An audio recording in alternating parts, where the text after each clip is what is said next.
June 6, 1944.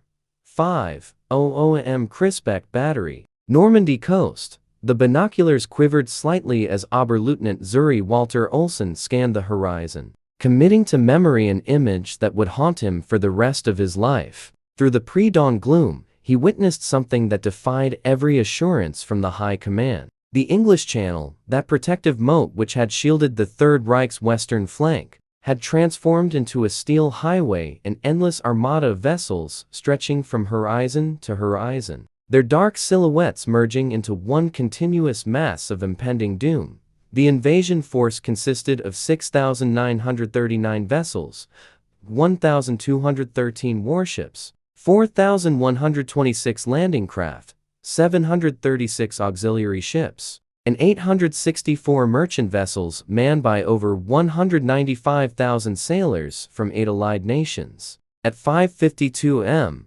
Olsen's battery received the order to engage. 3 minutes later, at 5:55 am, the first shells from his 210mm Czech made Coda cannons arch toward the approaching fleet. Drops of water against a tsunami. His battery targeted the U.S. cruisers USS Tuscaloosa and USS Quincy, and the battleship USS Nevada. By 6:30 am, his guns had sunk the destroyer USS Corey, the only U.S. destroyer lost on D-Day. From his reinforced concrete observation post atop the Crisbeck battery, the 32-year-old naval officer had become the first German defender to spot and engage the Allied invasion of Fortress Europe. What Olsen saw through his Zeiss rangefinder that morning was not merely an invasion fleet, it was the tangible manifestation of industrial capacity that Nazi propaganda had insisted could not exist.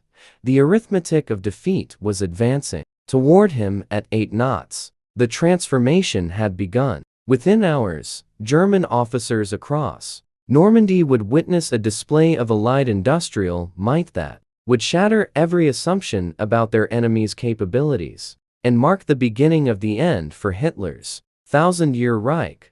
The darkness of June 5 had offered ominous warnings. At Army Group B headquarters in La Roche-Guyon, 50 miles from the coast, Lieutenant General Hans Speidel, Chief of Staff to Field Marshal Rommel since April 15, 1944, monitored increasingly alarming reports. Rommel himself was absent in Germany, celebrating his wife's birthday, convinced that the weather was too poor for any invasion attempt. At T-120 am, the 7th Army received notification of massive parachute drops across Normandy. The 82nd and 101st Airborne Divisions, numbering over 13,000 men, were being delivered by Douglas C-47 Skitrains.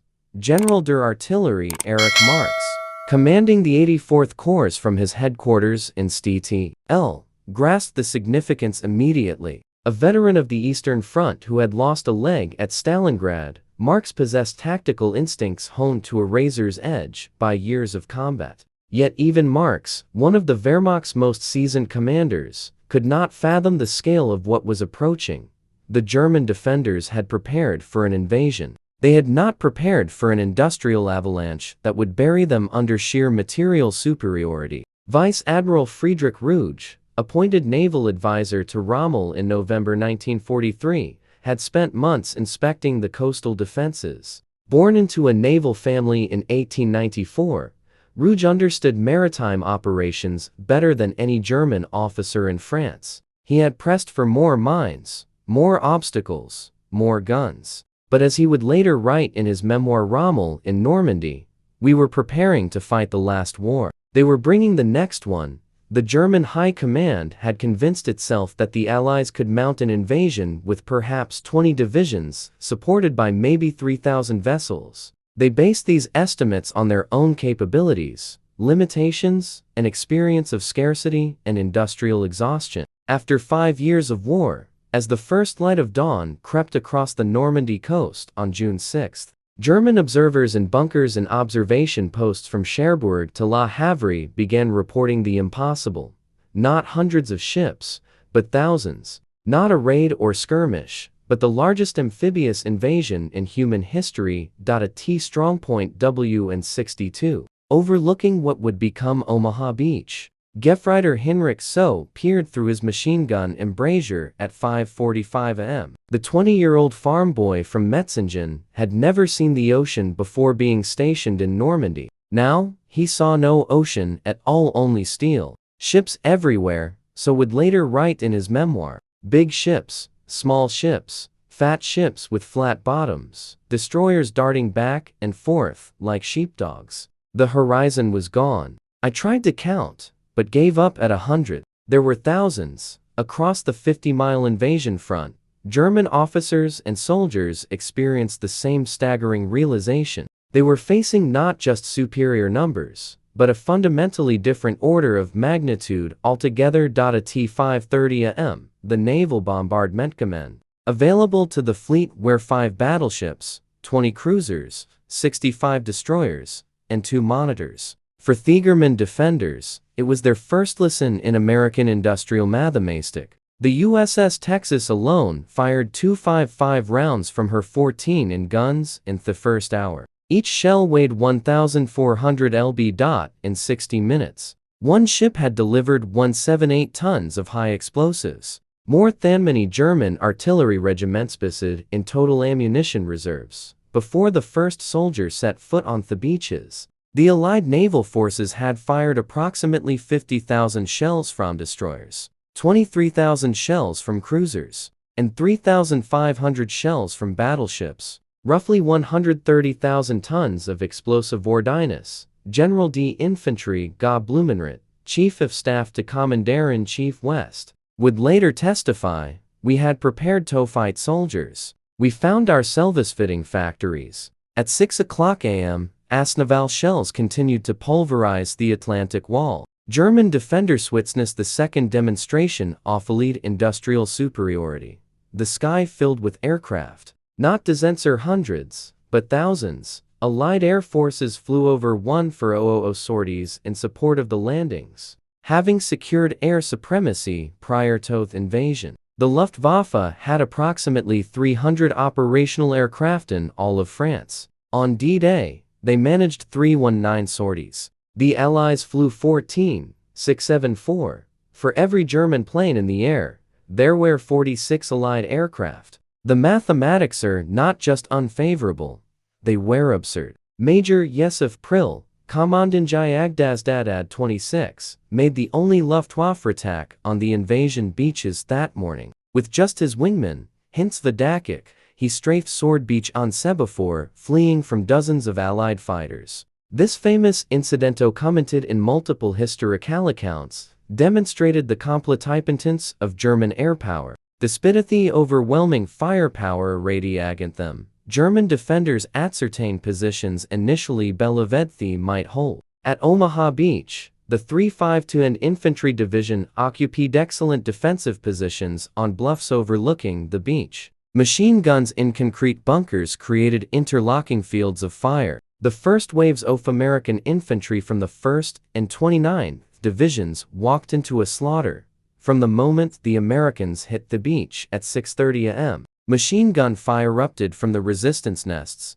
Heinrich So, manning an MG-42 Maschinengen at Widerstands Nest 62, fired over 1,200 rounds that morning. Documented fact from his own testimony. He watched American soldiers fall by the dozens, by the hundreds. Bodies floated in the surf. The beach turned red with blood. For a brief moment, it seemed the Atlantic Wall might hold. Then the destroyers came. At approximately 8:00 am, with the situation on Omaha Beach critical and General Omar Bradley considering evacuation, some methane gunpowder occurred. American destroyers, ignoring the risk of grounding or mines, close to within 1,000 yards of the beach, point-blank range for naval guns. The USS McCook, USS Carmack, USS Doyle, and USS Frankfurt turned their 5-inch guns on individual German strongpoints. At such range, they couldn't miss. This action, well documented in naval records, proved decisive in breaking the German defense at Omaha. This was the moment Germanophicers began to understand the true meaning of American industrial might.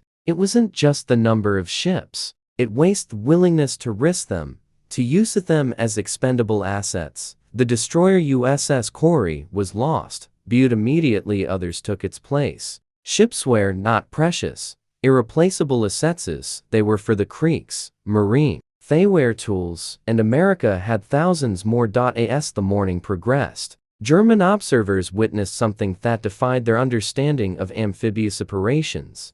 The landing craft kept coming, wave after wave, hour after hour, an endless conveyor belt of men and material flowing from sea to shore. The variety of specialized vessels stunned German observers. Landing craft tanks disgorged 30-ton Sherman tanks directly onto the beaches. Landing ship tanks, Elsts, massive vessels 328 feet long, beached themselves and opened bow doors to discharge anti-tank companies. Duckable amphibious trucks swim ashore, drove up the beach, and delivered supplies directly to combat units. By nightfall, the Allies had landed approximately 156,000 troops, 132,715 by sea, and 23400 airborne. This force exceeded the entire German 7th Army defending Normandy. In the first 24 hours, the documented Allied achievement included 156,000 personnel,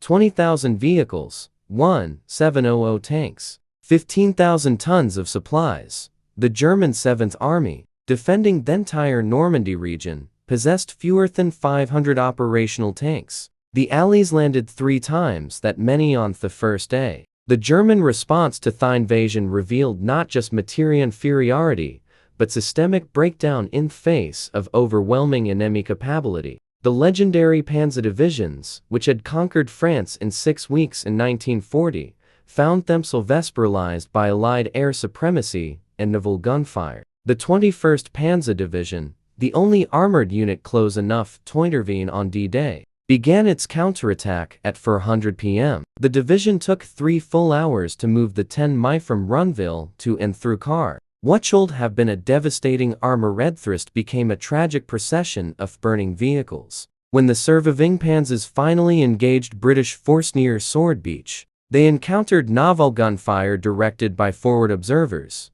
HMS Warspite, monitoring from 15 mi offshore, fired 15-inch shells that could penetrate any tank ever built. Standartenführer Kurt Meyer, commanding 25th SS Panzer Grenadier Regiment, would later write in his memoirs, "The enemy's material superiority was so great that our own strength was swept away like a wave breaking on a rock." On June 7th, D-Day +1, German-Reconnaissance aircraft brought back photographs that senior officers initially refused to believe. The Allies were building harbors, not capturing ports, building them from nothing in the open sea. The Mulberry Harbors presented industrial capability on Oskali that challenged comprehension, prefabricated in Britain. These artificial ports consisted of 6,000 tons of concrete, 33 jetties, 10 miles offloading roadways, 93 ships deliberately sink as breakwaters.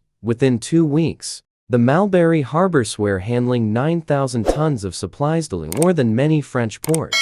Fiegermans had spent 4 years building the Atlantic Wall to protect the ports. The Allies had simply eliminated their requirement for ports. Throughout June 1944, German commanders gradually realized the completeness of their intelligence failure. The elaborate deception of Operation Fortitude had convinced German intelligence that the Normandy landings were a feint. The real invasion would come at Paradakal, led by Patton's fictitious 1st United States Army Group. For crucial weeks, German reserves remained frozen, waiting for an invasion that never came. General Der Panzertrooper Leo von Schweppenberg, commanding Panzer Group West, discovered the deception when captured documents revealed Patton's actual location in Normandy, commanding very real Third Army. As June progressed into July, German officers' ports to higher headquarters became increasingly desperate. General Feldmarschall Gerd von Rundstedt, Commander-in-Chief, West, received a call from Field Marshal Wilhelm Keitel at OKW, demanding to know why the invasion hadn't been thrown back into the sea. When Keitel asked what should be done, Rundstedt famously replied, "Make peace, you fools. What else can you do?" For this honesty, Runit was immediately relieved of command. Field Marshal Erwinroll met with Hitler on June 17 at Margivel, France. According to documented accounts, Riemal presented statistics showing the hopelessness of German position. Complete Allied air supremacy, German divisions at 30 strength, and the impossibility of daylight movement due to naval gunfire. Hitler's response was to forbid any retreat. Demanding fanatical resistance, Riemal left the meeting, knowing Germany was doomed. Within a month, he would be implicated in the July 20 assassination plot against Hitler and forced to commit suicide. Hans Spittel, Ram's chief of staff, who survived Thewer, would later write in Invasion 1944, Riemal and the Normandy campaign. We were not defeated by better soldiers or superior strategy. We were buried under an avalanche of material. The battle for KH demonstrated the futility of German resistance against Allied material superiority. On July 7 for 67, RAF heavy bomb burst dropped 2,500 tons of bombs on Caen in 40 minutes. More explosive power than the entire Luftwaffe possessed in France. The 12th SS Panzer Division, Hitler Jugend, one of Germany's best units, entered the Normandy battle with 2,0540 men and 150 tanks. After 6 weeks, it had 300 men and no tanks, losing 8,000 soldiers in the files pocket alone. Operation Cobra. The American breakout from Normandy, beginning July 25, provided the final demonstration of Allied supremacy. 1,500 heavy bombers, 380 medium bombers, and 550 fighter bombers dropped 3,300 tons of bombs in a concentrated carpet bombing attack, targeting an area just 6,000 x 2,200 yields. General Lieutenant Fritz Bieling, commanding Panzer Division, positioned directly under the bombardment, reported, "Mid-division has been annihilated. We are not fighting an army. We are fighting an industrial complex." The Panzer Lehr, which had entered Normandy with 190 tanks and 16,000 men, simply vanished. Of 3,000 men in the targeted area, 1,000 died instantly, 1,000 were wounded, and 1,000 were too psychologically shattered to fight. The operation's tragic friendly for incidents killed 111 Americans and wounded 490, including Lieutenant General Leslie J. McNair, the highest-ranking US officer killed in action in the European theater. Yet even these casualties were absorbed without affecting the operation's success. The Falaise Pocket from August 12 to 21 Street, 1944, became the graveyard of German forces in Normandy. The documented statistics were apocalyptic. 10,000 to 15,000 Germans killed, 4,000 to 50,000 captured, 344 tanks and self-propelled guns destroyed in the northern sector alone, 2,447 soft-skin vehicles abandoned, 252 artillery pieces lost. Between 2,000 and 50,000 Germans managed to escape the encirclement, but as disorganized remnants rather than fighting units. The German General Staff struggled to comprehend that they were not fighting a military campaign, but an industrial equation. The 1944 production comparisons starkly illustrated Allied industrial dominance. German production 1944, aircraft 3987, tank production peak 1854 monthly. December military trucks 6800, American production 1944. Aircraft 96000, tanks 29,000. Military trucks 650000. These statistics didn't include British, Canadian, or Soviet production. Germany was fighting the entire world in its industrial output, with the production capacity of a medium-sized nation increasingly reduced by bombing. Total American wartime production included to 9700 aircraft, 193,000 artillery pieces, 86,000 tanks, 2 million army trucks, 41 billion rounds of ammunition. General Franz Halder, former chief of the General Staff, calculated after the war. By 1944, the lead advantage in war production was approximately 5:1. In certain categories, like trucks, it was 10-1. We were not defeated. We were mathematically eliminated.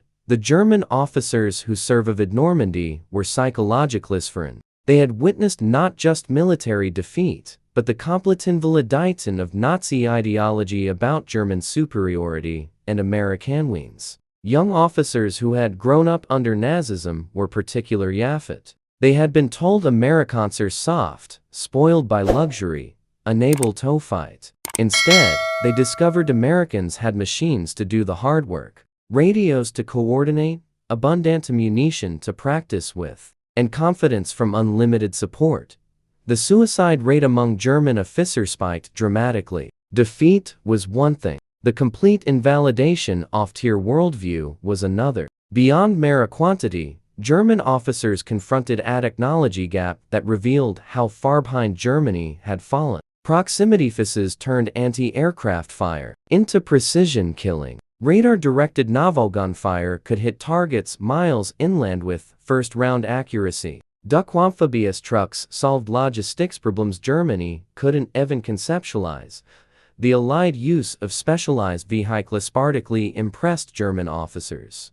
Hobart's funnies. Modified tanks that could clear mines, lay bridges, destroy bunkers, solve tactical problems through engineering rather than blood. Throughout the Normandy campaign, German officers developed a particular dread of naval gunfire. The battleship Heimdall's 16 guns could fire 2448 lb shells 23 miles inland. The USS Nevada, Eustexis, and HMS Warspite turned Thermain batteries into super heavy artillery that could obliterate any target. German artillery attempting counter-fire against naval vessels learned the futility of their task. Ships moved. They also shot back with .by July 1944. German movement in daylight had become virtually impossible. Allied fighter bombers operating in cab ranks controlled bifurcated observers could strike any target within minutes. The statistics were overwhelming. Allied aircraft in theater 12,000 plus. German aircraft 300 to 500. Allied sorties per day 5,000 to 8,000. German sorties 50 to 100 when possible. The final statistics from the Normandy campaign told the story of industrial warfare Allied achievement. June 6 to August 30, 1944, personnel. Landed 252, 299, vehicles. Landed 438, 471, supplies. Landed 398 to 59 tons. Aircraft sorties 480,000 plus German. Losses in Normandy killed 24000, captured 20000 tanks, assault guns lost 200 divisions, destroyed 40 plus in 1954. 10 years after D-Day, Surviving officers gathered in Bonn for a private symposium on the Normandy camping. General der Infantry Gunablumentrit, who had served as chief of staff to both Runit and Kug, delivered the keynote address. We learned in Normandy that war had changed fundamentally. It was no longer a contest of armies, but of economic systems. We counted divisions while they counted factories. We measured courage while they measured production. The image that haunts me still is the sight of American bulldozers pushing aside our destroyed tanks to clear roads for fire supply trucks. The German officers who witnessed D-Day were permanent Literanism. Hansbittel became a NATO general, helping integrate West Germany into the Western Alliance. Many Normandy veterans became advocates for European economist integration, understanding that only by pooling resources could European nations hope to match American industrial capacity. Field Marshal Albert Kessler, who commanded German forces in Italy, compared his experience with those who fought in Normandy. In Italy, we could fight the Allies on relatively equal terms. In Normandy, on open ground where they could deploy their full industrial might, our force were simply erased. On June 6, 1984, the 40th anniversary of D-Day, Walter Olmsson returned to Krisk Battery as an honored guest. The former Oberlo Nansori, now 73, stood at the same observation post where he had first sighted the invasion fleet. Speaking to gathered veterans, both Allied and German, he reflected, 40 years ago, I stood here and saw the impossible. A sea covered with ships from horizon to horizon. I knew in that moment that everything I had been told was wrong. Weak nations don't build 7000 ships. Divided nations don't coordinate such an invasion. I fired my guns at that armada, and I might as well have been throwing stones at the tide. We sank one destroyer, damaged a few others. For every ship we hit, 100 passed unharmed. Young officers today study tactics from Normandy. But the real lesson is simpler. In modern war, the side that can produce the most wins. We learned that industrial capacity is military capacity. The sea of ships I saw that morning was not just an invasion fleet. It was American industrial might made visible.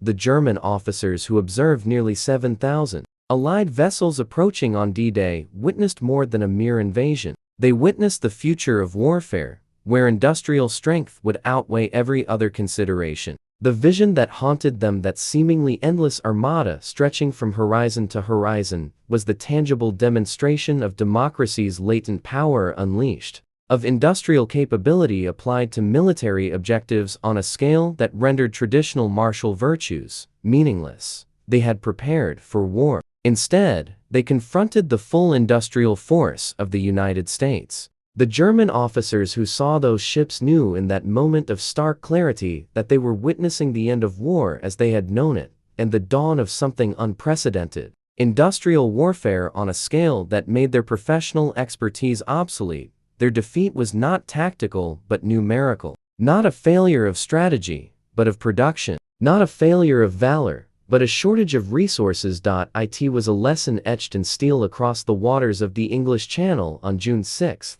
1944, when nearly 7,000 ships declared that American industrial power had arrived in Europe, and nothing would ever be the same again.